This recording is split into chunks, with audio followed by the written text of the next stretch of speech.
La campana. Es hora de rezar.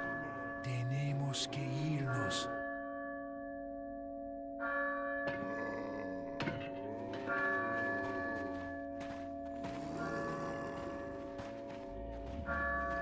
Lord Sattler.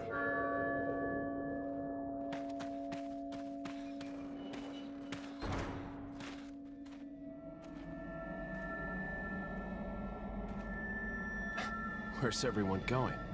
Bingo? Take you into outer space.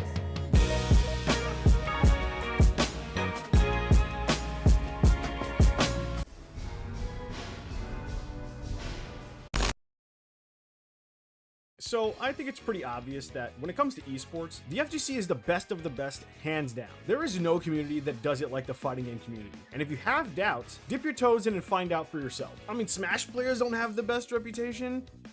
Kind of for good reason. I mean, I love Smash. Ultimate is one of my favorite games ever, but like, we don't gotta talk about it. While there are gatekeepers and purists on basically any community, the FGC is one of the most welcoming, kind, and supportive communities I've ever seen, and also the most dedicated. Players will live and die by a single game that can be 20 years old and still innovating. And while we might be exuding some doomer energy thanks to the state of the two biggest fighting games, our future is looking bright. Guilty Gear Strive is still alive and well after 7 years with a tease of another new season, and more than anything, tag team fighters are coming back in full force. People are falling in love all over again with Marvel vs. Capcom, and in our near future, we'll have Marvel Tokon and Invincible Versus. The future is so bright, it could bring me to tears. Or maybe it's the stench of this fucking game, who really knows?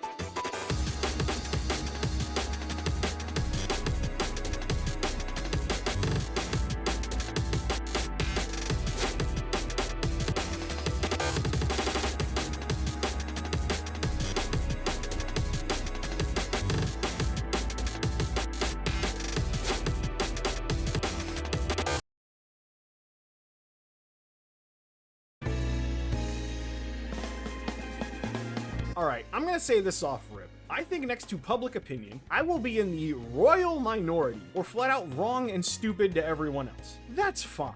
I've been wrong before. Like, really wrong. Like, what the fuck happened? But being wrong is okay. Being wrong is good sometimes. You learn from it, and it gives you a better chance to not make an ass out of yourself in the future. With that said, I think 2XKO is embarrassing, especially for a fighting game. Now, in this Pokemon video, I said everyone needed to chill out a little, and that the game didn't even look that bad, that we don't really know anything because we haven't played it. I said a bunch of other stuff too, and I've since then unlisted the video because I was that wrong. So maybe I should have learned my lesson from that and not make judgment on 2XKO.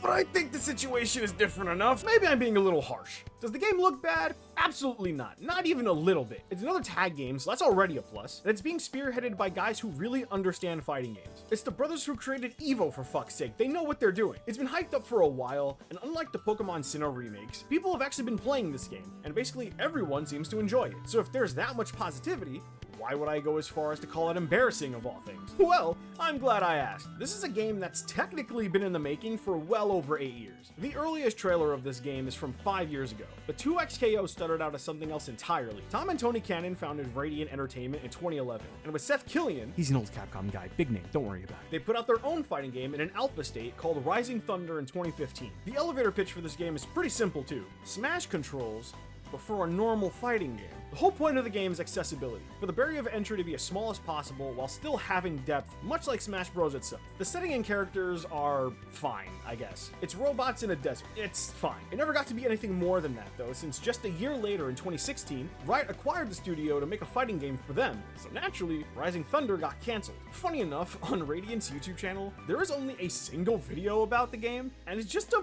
regular match. Nah, it's weird. I don't know. Like 4 or 5 years later, either 2019 or 2020, they announced Project L, which, by the way, they really should have just stuck with that. Like, what the fuck are we talking about with this name? They showed a crumb of gameplay before going dark for like another year or so, and once they came back, showed off an entirely new art style. Since then, they very slowly showed the game off, announced characters, had beta tests, and all the works. And what's the main idea behind 2XKO? Smash controls, but for a normal fighting game. The whole point of the game is accessibility, for the barrier of entry to be as small as possible while still having depth, much like Smash Bros itself. Wait, didn't I read that exact thing already? They're making almost the same fucking game. Obviously, the biggest difference is that 2XKO is a tag game, and at its core, that's a more complicated game to build. While we obviously don't know the ins and outs of the development of this game, I think we can assume some stuff about it. They want their game to be simple to control and easy to understand on the surface, while giving you all the tools to be an absolute monster if you're willing to put the time in. From my understanding, in the most bare bones way, those two games control pretty much exactly the same. They did it with Rising Thunder, and if that alpha was enough for Riot to buy them out, they probably wanted that for their own game. It was their decision to make it a tag game, and they're old school guys, so I have to imagine they were inspired by Marvel, even if the two games aren't all that similar. When 2XKO was shown for the very first time, it actually looked pretty similar to Rising Thunder in terms of art style. Colors and rendering weren't all that different from each other. After that long period of silence though, they changed the art style entirely. They're speaking about Arcane while showing this new style off, and more than anything, it was probably because they were just showing off Jinx and Echo. The change stemmed from their desire to be more expressive with their characters, but in my opinion, and maybe I'm just one big fucking downer, I just think we're running into a lot of issues trying to make their art direction work with whatever engine they were using, or they couldn't make characters look the way they wanted to, so instead of working to fix that problem, they fully pivoted. Personally speaking, I much prefer the original style the game had before. I thought it looked more in line with old pieces of media that League has put out, but I also think it looked more like fucking Arcane. Riot knows how successful that's been for them too, so I don't know why they didn't choose to lean in on that visual identity more. One of the very first things these guys talked about was online play, and of course they would. They fucking invented GGPO. Good online connection for fighting games. It's kind of a big deal. But since it was always the plan to make it a free-to-play game, good online was always going to be a priority. How we got to these points I think make a lot of sense, and it should have been smooth sailing, but there's two major things that have occurred that I personally can't really ignore.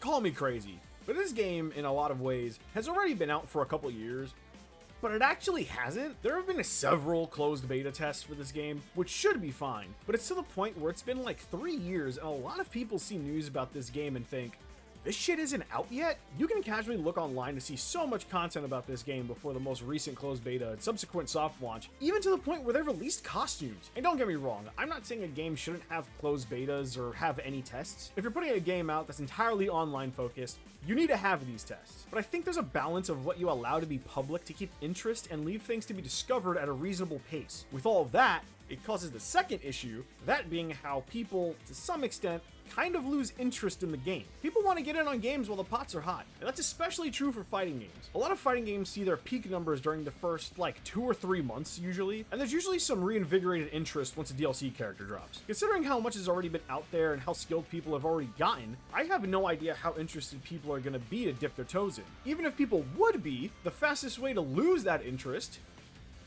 is to not have any fucking characters! It's a fighting game with only 10 characters for their early access launch. Whoops. And a tag fighter, no less. And listen, it's not unreasonable because a small fighting game roster is a bad thing or anything like that. I think the biggest and best example would be Skullgirls when talking about a small fighting game roster. At the end of that game's life, it totaled to 14 characters, but when it dropped, it only had 8. That is also a tag game, and that game has always held a healthy cult following. That game also allows 3v3, so even though the game is insanely fun, you can very quickly feel how limited your options are. The reason I can excuse the tiny roster for that game is simple. It's an indie game. An indie game that had a really hard time midway through support too. They did what they could, and what we were able to get was pretty damn good. For 2XKO, I outright refuse to give them that kind of leeway, simply because they aren't indie. And for one other reason too. I wonder what that could be. Oh, right. They're backed by fucking Riot! I still have a lot to learn about game development, and I know things take time. I know that a single fighting game character can take months to develop. I don't know how big the dev team for 2XKO is, but I don't think there's any good reason for a massive company like Riot, the company behind fucking League of Legends and Valorant, to not be able to throw more money at the project to hire more people to get more work done. One team makes the characters, another team creates the cosmetics, and another worries about balancing. Maybe not that cut and dry, but something similar. That's probably how Main League does it. I don't actually know, but with Riot money, That doesn't sound unreasonable to me. There's no good reason that this game doesn't launch with at least 16 characters. Street Fighter V had a launch roster of 16, and that game got shit for having a small roster at launch, even though that's the most traditional 1v1 fighter in the fucking world. And I'm pretty sure that game went through some problematic development too. I think if a live service fighting game launched with a roster of 16, even if it's a tag game, it would be more forgiving since there will presumably be a steady flow of content. They just recently confirmed that there's going to be 5 new characters a year, which is solid, but they should have added at least a couple of these characters for early access. Hell, if Marvel Rivals can put out a character a month now, what the fuck is Riot's excuse? And I already know that there's so many people that are going to come at me saying that it's an early access game. And honestly, how long are we gonna let that be an excuse for a lack of content? Like, really? Small devs and indie games can get away with that to some extent, but early access is just the new age pre-order, just with the faint promise of more content later on. Normal games, and even the anime utter milker games, have both had pointless and outright malicious early access windows. There are a lot of games that stay in early access for years, and when you're in it for multiple years, at what point are people willing to accept that the game is just out and they're using that label to cover their own asses when something is wrong? I can understand devs maybe needing the extra money, and I know there are devs out there who genuinely listen to audience feedback, and the devs of 2XKO very clearly fit that box. You can't tell me they need the money. In the case of fighting games, getting player feedback is what closed tests and event appearances are for. This early access is confirmed to have battle passes and paid content, which is never okay. Multiverses did it, and people weren't happy about it. There can't be a double standard. Live service games aren't meant to be early access games. It's for games that will deliver you a full package that's contained within itself like Baldur's Gate 3 was, or at the very least it's meant for a fulfilling gameplay loop like Hades that doesn't ask for anything from the player other than their time. Not their fucking wallets. And now for something completely unplanned. Before I could even get to editing this video, early access drops and we're hit with, what the fuck is that? Like, where do they get off? Really? $100 fucking dollars, dude? But let's not jump ahead. I'm gonna break down everything as it is right now on launch. Also, I'm sick currently.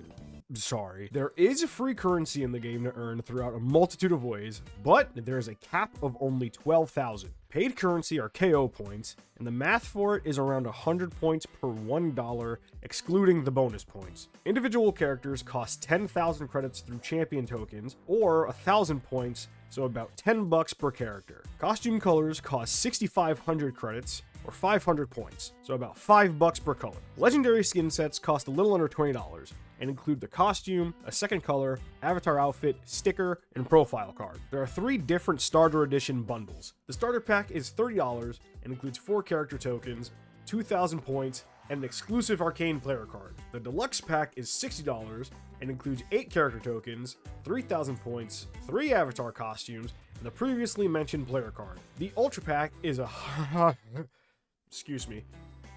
I'm so sorry.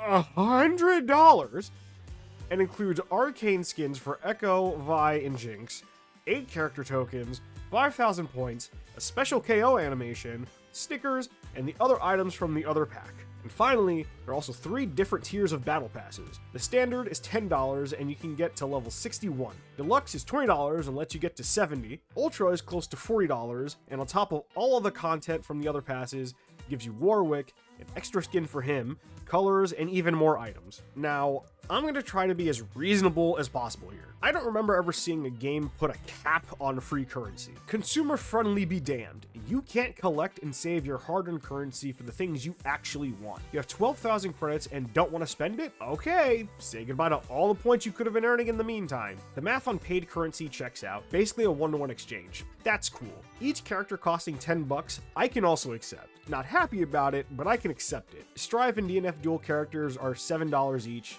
DOA and Grand Blue vs. Rising characters can be as high as $8, and Tekken 8 characters are $8 outright. You can't even buy individual characters for Street Fighter 6, so $10 for a free-to-play game isn't the most outrageous thing. Colors being 5 each, Not stoked about that. I think needing to pay for colors in Street Fighter 6 is also stupid. I think it would be better to have color packs like Arxis does with their games. That seems like a much more reasonable buy and, again, consumer friendly. Skins are 20 bucks, and I think that should be knocked down to 15. Costumes in Street Fighter 6 are 12 bucks individually, and people have been pissed about that for a while now. I get free-to-play games need to make money, but 20 bucks is steep for a costume, regardless of that fact. And I know they include avatar costumes and stickers and profile cards, wow. How much do people actually care about that shit? Knock the price down, assholes. And then there's these dumbass starter packs. Genuinely, I don't think the standard and deluxe packs are all that great. Not outright bad, but not great. The standard edition gives you less points, but makes up for it with the character tokens. The deluxe version isn't all that better since, while you aren't getting the equal amount of points, you're getting more character tokens, sure, but you wouldn't even be able to use them all since there aren't enough characters to actually buy.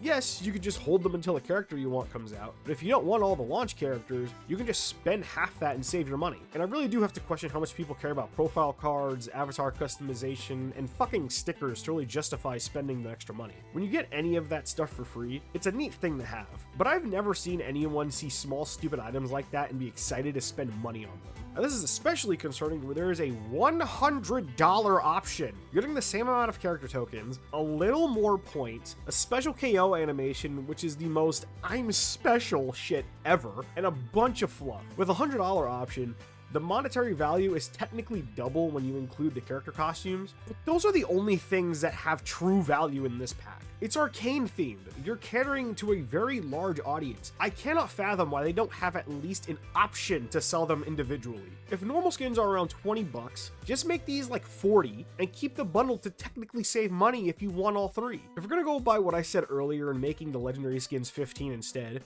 make these 30 or even 35, which is more reasonable to me than fucking 40. That's even better for people. The odds of people seeing those alternate options and prices and them being like, wow, this is great, isn't guaranteed. People would still probably see a $30 price tag and be upset, but less upset than looking at $100 fucking dollars. For the battle pass, there's literally no point in getting anything but the ultra version. You get a character, things for that character, and the most extra content. Is $40 reasonable?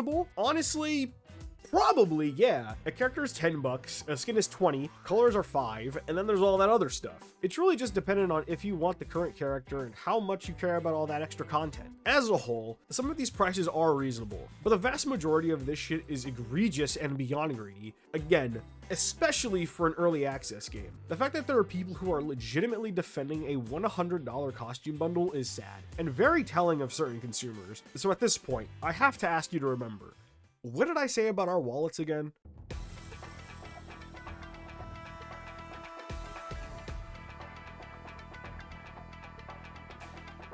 I'm gonna reiterate here. I know for sure this take is gonna be in the grand minority. There's probably gonna be such a small percentage of people who agree with me that I probably won't even get comments being on my side. The reception I've seen for this game so far has been nothing but positive. Well, mostly positive anyway. I have no idea how long that'll last, but everyone playing it seems to love it and not really take issue with it. But maybe people are just more accepting of less nowadays, who fucking knows? It's really funny though. 2XKO is for real now, but there's obviously the big boy, Marvel Tokon. It has to be the next premier tag fighter, right? I mean, come on, the promising possibilities of Marvel characters, the gods of anime fighters Arxis is behind it, the very first 4v4 tag game. It's undeniable how big this game is gonna be. I think the only way the game isn't massive is, again, having too small of a roster for a 4v4 game. I will play Tokon day one. No second thought about it. 2XKO doesn't instill that excitement in me at all, which is really annoying because I was really looking forward to this game. It took until Vi and Blitzcrank for me to be genuinely excited to play any characters, and it was too little too late at that point. I've made a declaration to myself to not try this game for a year. I need more characters. I need more than just online play. I need to see how the season passes play out and the microtransactions of it all.